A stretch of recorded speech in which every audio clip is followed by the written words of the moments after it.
না না ছবি ছবি ছবি আপনি আসবে না কেন? আপনি বকা দিলে তো হবে না, ওর একটা বকা আমাদের কাছ থেকে খাইতে হবে। না না এই বিষয়ে আগে সতর্ক করা হয়েছে। আমরা এই মুহূর্তে এখন আছি হচ্ছে এশিয়া মহাদেশের সর্ববৃহৎ যেটা হচ্ছে সমুদ্র সৈকত কক্সবাজার। অসম্ভব সুন্দর জায়গা। এই অসম্ভব সুন্দর জায়গায় অসম্ভব সুন্দর করে আসলে স্ক্যাম হয়। একটা উঠাই দেখেন আসলে কেমন হয়। আর হচ্ছে আপনার এই ছবিগুলো নিয়ে কিন্তু মানে ছবি তোলা নিয়ে এমনিতেই ঝামেলা হয় মাঝে মধ্যেই। হ্যাঁ কারণ আমরা এগুলো দেখি মাঝে মধ্যেই আপনার ঝামেলা হয়। তো আমরা আসলে কোনো ঝামেলায় যেতে চাই না। ছবি তোলা নিয়ে যে একটা ঝামেলা হয় সেটা কিন্তু আমরা আগে পরে অনেক দেখেছি এবং জানিও। তারপরে হচ্ছে এই ঝামেলার সম্মুখীন আমরা হয়েই থাকি। কনফার্ম ডিল কনফার্ম কীভাবে? আপনার পিস কত? না 5 টাকা বেশি হয়ে যায় ভাইয়া। আনলিমিটেড নিলে 4 টাকা করে, আনলিমিটেড নেন 4 টাকা দিবেন। আর যদি আমরা যদি ধরেন আমি 1000 তুলছি, এখান থেকে 10টা লাগে 10 টাকা 5 টাকা করে দেন, আমার কোনো ঠিক আছে তো। না এখানে একটা পয়েন্ট আছে তো। আপনি ঠিক আছে কইলে কেমন নেই। আর বিষয়টা হচ্ছে আপনি যখন পিকচার দেখাইবো একই পিকচার দুইবার দেখাইবো না। তাই আমরা ক্যামেরাটা আমরা হাতে দিলে হবে, বুঝছেন? ট্রাস্ট থাকে তাহলে তুলেন, সমস্যা নেই। না ট্রাস্টের জায়গাটা ধ্বংস হয়ে গেছে আরো একবার আগেই। তো বিষয়টা হচ্ছে আপনার মানে ছবি তো আপনারা দেখাইতে চান না একই পিকচার, যে একই পিকচার দুইবার দেখতে পারবেন না। ক্যামেরাটা আপনার হাতে দিলে হবে না? আচ্ছা ঠিক আছে, ছবি তো আমরা নিব, টাকা তো আমরা দেবো। হ্যাঁ আচ্ছা সার্টিফিকেট পারবেন না তারপরে আপনার প্রাইস তো বেশি। প্রথম দিকে আমরা সতর্কতা অবলম্বন করা সত্ত্বেও পরবর্তীতে কিন্তু ঝামেলা পোহাতেই হয়েছে। 4 টাকা করে আনলিমিটেড আর 5 টাকা করে যদি আপনারা বেছে নেন। তো উনি বলছে যে ক্যামেরা আপনার হাতে দিয়ে দেবো, আপনার যেটা ভালো লাগে ওইটা নেবেন। 1000 থেকে যদি 5টা চয়েস হয় তাহলে আপনি 5টাই নেবেন, কিন্তু না। এখন চলে আসছে হচ্ছে সব থেকে সুন্দর একটা জায়গা হচ্ছে ঝাউবন। তো ঝাউবনের এই জায়গাটাতে লটস অফ ট্রি, অসম্ভব সুন্দর জায়গায় প্রচুর পরিমাণে গাছ রয়েছে। আসলে প্রাকৃতিক সৌন্দর্য আমরা কখনোই এটা থেকে মুখ ফিরাতে পারবো না, কারণ এটার যে সৌন্দর্য। আর আমাদের সাথে আছে ওই যে ক্যামেরাম্যান। তো আমরা কিন্তু ক্যামেরাম্যানের পিছন যাচ্ছি হচ্ছে ছবি তোলার জন্য। উনি আমাদের বিভিন্ন পোজ দেখিয়ে দিচ্ছে আর সেই অনুযায়ী আমরা দাঁড়াচ্ছি এবং ছবি তুলতেছি। আমাদের অবস্থা খারাপ হয়ে যায়। তো আমরা এখন ভিতরে একটু গিয়ে ছবি তুলবো। এখানে ঝাউবনে প্রবেশ করার জন্য রয়েছে কিন্তু একটা কাঁটাতার আমরা এখান থেকে অতিক্রম করে তারপরে ভিতরের দিকে যাব। ভিতরের দিকে যাওয়ার পরে এখানে আজ লেখা আছে যে বাংলাদেশ পর্যটন কর্পোরেশন প্রবেশাধিকার সংরক্ষিত। এই দেখো জাস্ট ওয়াও, অসম্ভব সুন্দর জায়গায় চলে আসছি আমরা। এখন মনে হচ্ছে অ্যামাজনের একদম মধ্যবর্তী অবস্থানে আছি। Just wow. এই সৌন্দর্যগুলো আমরা ভিডিওর মাধ্যমে দেখে থাকি, কিন্তু প্রকৃত সৌন্দর্য যদি নিতে চাই তাহলে কিন্তু এখানে আসতে হবে। আমরা ওখানে যাওয়ার পরেই বেশ কয়েকজন ক্যামেরাম্যান আসছে। তার মধ্যে এই যে ক্যামেরাম্যানটা আমরা ফলো করতেছি সেটা হচ্ছে সব থেকে সুন্দর আর কি, মানে ওনার বিহেভিয়ারটা খুব ভালো। তো এই আমরা ভেবেছি যে যেহেতু ভালো তো ছবি তোলাই যায়। দেখা যাক কি হয়। ঠিক মধ্যবর্তী স্থানে এই যে গাছ রয়েছে, গাছের গোড়া রয়েছে, এগুলোতে বসে যদি ছবি তোলা হয় তাহলে সেই ছবিগুলো হচ্ছে সব থেকে স্মৃতির অন্যতম একটা নিদর্শন হয়ে থাকে। স্মৃতির অন্যতম নিদর্শনগুলো আমরা ক্যাপচার করছিলাম বরাবরই। তো আসলে ক্যাপচার করতে করতে মুহূর্তের মধ্যেই 2-3 ঘন্টা চলে গেছে। আর এর মধ্যে আমাদের প্রায় 300-400 ছবি তোলা হয়ে গেছে। তো আমরা আসলে কল্পনা করে পাচ্ছিলাম যে এত ছবি কখন হলো। তো আসলে ক্যামেরাম্যানদের সাথে বার্গেটিং একটু হয়, এজন্য আপনারা কিন্তু ঘাবড়ে গেলে চলবে না। যারা পর্যটন আছেন তারা একটু শক্ত গলায় কথা বলবেন যে এই মিয়া এগুলো কি করছো, বা আমাকে তো আগেই অনুমতি দেওয়া হয়েছে যে আমি যে কটা ইচ্ছে সেই কটা নেব, তাহলে তুমি নিতে দিচ্ছ না কেন? আর ওদের স্ক্যাম যেটা সব থেকে ইম্পর্টেন্ট সেটা হচ্ছে মানে আপনাকে যখন ছবি দেখাবে ওরা 2-3টা মানে ক্লিক করে সামনের দিকে চলে যাবে, আপনি ধরতেই পারবেন না। বলছিলাম স্ক্যামের কথা। আসলে স্ক্যাম তো সবটা জায়গায় হয়। তারপরে আমাদের সামনে যেটা চলে আসে এই যে দেখো পঙ্খিরাজ ঘোড়া, যেটা ইতিমধ্যে ভাইরাল। তো সেটা আমাদের সামনে চলে আসছে, সেটা সম্পর্কেও জানি। একটা ঘোড়ার পিকচার ছবি তুললে কত টাকা করে, বা ঘোড়া উঠলে কত করে? আমরা ঘোড়া চললে 100 টাকা ছবি। হ্যাঁ ঘোড়া চললে 100 টাকা, চললে 200 টাকা ছবি, মেলা একজন 100 টাকা আনলিমিটেড। আনলিমিটেড ছবি। টাইম ডিউরেশন কতক্ষণ? মনে করো আপনি ওইটা যতটা ভালো লাগে এতটা তুলবেন ওইটা।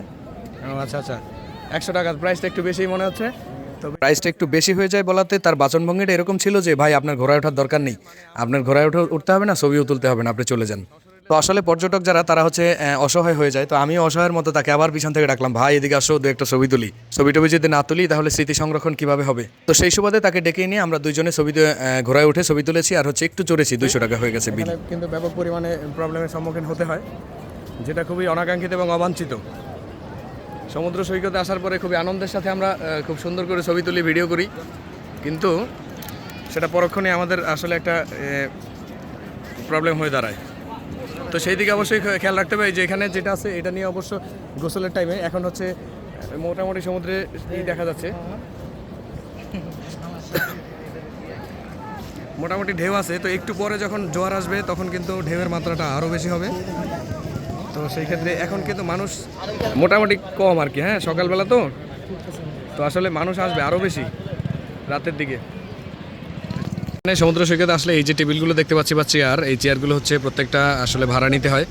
এমনিতে কাউরে একটা মানে কিচ্ছু মাত্র রাখতে দেয় না, আসলে রাখতে দেবেই বা কেন, কারণ হচ্ছে এগুলো তাদের খুব টাকা দিয়ে কেনা বা তৈরি করা। তো বিষয়টা হচ্ছে একটা জিজ্ঞেস করে দেখি কত টাকা করে।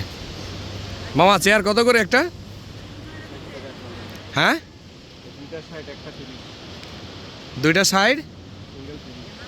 ও আচ্ছা, তো এটা মানে কত সময়ের জন্য? যদি ও আচ্ছা আচ্ছা 1 ঘন্টার জন্য। ও আচ্ছা ঠিক আছে, তো 1 ঘন্টার জন্য আসলে 1 ঘন্টা 2 ঘন্টার জন্য নেওয়া যায় এগুলো। তো আমরা হচ্ছে নিব একটু পরে, যখন গোসলে নামবো তখন। আরও অনেকগুলো চেয়ার আছে ওইদিকে দেখতে পাচ্ছি। আর এখানে দেখো যে মানে টিম আকারে আসছে ওরা, এটা খুব সুন্দর। আর এই যে যেটা এখানে হচ্ছে সমুদ্রে, এইটা কিন্তু আরও অনেক বেশি সুন্দর, সব থেকে বেশি সুন্দর। সমুদ্রের যে বিষয়টা সব থেকে সুন্দর সেটা হচ্ছে এই যে নদীর কলতান, সাগরের সমুদ্রের কলতান। আসলে এই যে আওয়াজটা, এটা কিন্তু আমরা কৃত্রিমভাবেও তৈরি করা যায়, কিন্তু কৃত্রিমভাবে তৈরি করলে কি হবে? আসলে এত সুন্দর কি আসবে? কৃত্রিম অসম্ভব, এটা হচ্ছে প্রাকৃতিক, এটা হচ্ছে আমাদের গড গিফটেড। জাস্ট ওয়াও, অসম্ভব সুন্দর। এই যে ছেলেটা দেখতে পাচ্ছেন, ইনি কিন্তু আমাদের ছবি তুলে নাই। ছবি যে তুলেছে সে কিন্তু আমাদের ছবি না দিয়ে চলে গেছে রাগ করে, মানে আপনাদের ছবি নিতে হবে না, এত বেছে বেছে ছবি দেওয়া যায় নাকি, হ্যান ত্যান নানা নাকডুম বাগডুম। আপনি বকা দিলে তো হইব না, ওর একটা বকা আমাদের কাছ থেকে খাইতে হইব। না না, এই বিষয়ে আগে সতর্ক করা হয়েছে। হ্যাঁ ভিডিও চালু, হ্যাঁ আমাকে ভিডিও করে নেবে। না না আপনি ভিডিওতে নাই, ঠিক আছে? এই যে আমরাই এখন বিষয়টা হচ্ছে আগেই বলা হয়েছে, বুঝছেন?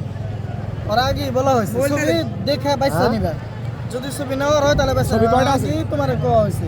না ছবি তো বাইসা, অবশ্যই ছবি বাইসা। অনুমতি ছাড়া 3-4টা ছবি আমার ভাগ্নে কাটা ফেলাইছে, যেটা আমরা কাটতে বলি না সেটাও করছে। আচ্ছা শোনেন, এখন বিষয়টা ওটা না, আমরা সবসময় ওরা আগেই বলা। তো আমার সাথে ছিল রাকিব ভাই, উনি বারবার করে বোঝাচ্ছিল, ভাই তোমাদের এটা হচ্ছে একটা রিজিকের বন্দোবস্ত, তো তোমরা যদি এরকম স্ক্যাম করো তাহলে সেটা কি আসলে হালাল বা হারাম হয় কিনা, তো সেই দিকটাতে একটু খেয়াল রেখো। আর হচ্ছে পর্যটক যারা আছে তারা কিন্তু অতি আনন্দের সাথে এগুলো করে, তারপরে তোমরা একটা মানে ঝামেলার মধ্যে ফালাই দাও। তো সেই ঝামেলা থেকে উঠে আসতে অনেকগুলো টাকা গুনতে হয়, তো সেটা কিন্তু পরবর্তীতে করবা না। তো আমরা হচ্ছে ওর সাথে বাগবিতণ্ডার পরে বলেছি যে ছবি তুলেছে ওকে পাঠাও, তোমার কাছ থেকে ছবি নিবও না আর তোমাকে বিল পেও করবো না, যে তুলেছে তাকে পাঠাও। পরিশ্রম যে করছে তার পাঠান, কারণ আমরা শুধু এখানে না, ব্যাপক জায়গায় ঘোরাঘুরি হাতটা ধরছি ভাই, উনি ঝামেলা ফালাইতে গেছে। কি একটা বেদিকিচ্ছা রে ভাই, আপনারা যারা যাবেন অবশ্যই বি কেয়ারফুল, কেননা এখানে কিন্তু এরকম সমস্যা হবেই। আর যেই লোকটা গেছে সে জায়গায় কিন্তু অলরেডি 4-5টা ছেলে পেলে পাঠাই দিয়েছে, আমরা তো ভাবতেছিলাম কি না কি হয়। তো যাই হোক না কেন, আমার কাছে কিন্তু একটা কনফিডেন্স ছিল, সেটা হচ্ছে আমার ক্যামেরা অন ছিল, আমার ক্যামেরার মধ্যে সব কিছু রেকর্ড আছে। কোনো পরিমাণে স্ক্যাম অথবা কোনো পরিমাণে 2 নাম্বারি বা সলচাতুরি আমার সাথে চলবে না। পরে 3-4টা ছেলে পেলে পাঠাইছে, ওদের সাথে লম্বা সময় কথা কাটাকাটির পরে বললাম যে ছবি তুলছে ওরে পাঠাও, ওর কাছ থেকে ছবি নিয়ে আমরা বিল পে করতেছি। তো যেই কথা সেই কাজ, ওকে পাঠাইছে। ওকে পাঠানোর পরে ওকে অনেক বোঝাই শুনে বললাম যে ভাই তুমি আসা তাহলে এরকম বিহেভিয়ারটা আমাদের সাথে না করলেও পারতা। আমাদের ইন্টেনশন ছিল যে তোমাকে নিয়ে সারাক্ষণ ঘুরবো আর ছবি টবি তুলে আমরা একই সাথে খাওয়া দাওয়া করে তারপর হচ্ছে খুব সুন্দর একটা মানে বন্ধুত্বপূর্ণ সম্পর্ক হবে, কিন্তু না, মধ্যবর্তী অবস্থানে তুমি একটা যে প্যাচ লাগাই দিছো সেটা কিন্তু খুবই আসলে নাজুক একটা অবস্থা, নাজেহাল একটা অবস্থা। তো তারপরে হচ্ছে সে কিন্তু ব্যাপক পরিমাণে হাতে পায়ে ধরে মাফ চাইছে, ভাই মিয়া ভাই ভুল হলে মাফ করে দিয়েন, মানে হ্যান ত্যান, ঠিক আছে? তো বলছি যে আসলে মাফ তো করেই দিব, কিন্তু বিষয়টা হচ্ছে এগুলো পরবর্তীতে আর কারোর সাথে করিও না, এটা কিন্তু খুবই একটা অন্যায় কাজ। তো আপনাদেরকেও আসলে আমি সতর্ক করে রাখি যে যদি যান তাহলে একটু সাবধানতার সাথে কাজ করবেন।